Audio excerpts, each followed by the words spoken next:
நான் உங்கள் சபரி டூரிசம். நம்ம இருக்கிறது வந்து காஞ்சிபுரம் புத்தேரி, பெங்களூர் ரோஸ்.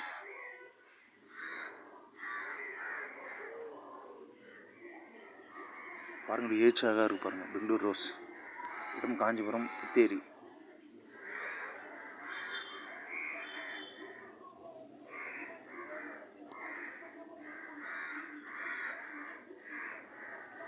ஏச்சாக இருக்கு பாருங்கள்.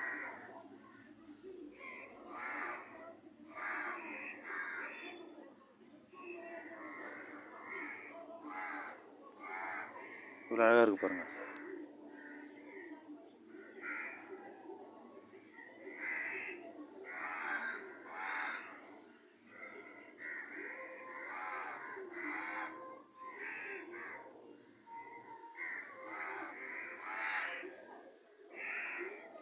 மறக்காமல் லைக் பண்ணுங்கள், ஷேர் பண்ணுங்கள், சப்ஸ்கிரைப் பண்ணுங்கள், கமெண்ட் பண்ணுங்கள். நம்ம சேனல் சபரி டூரிசம்.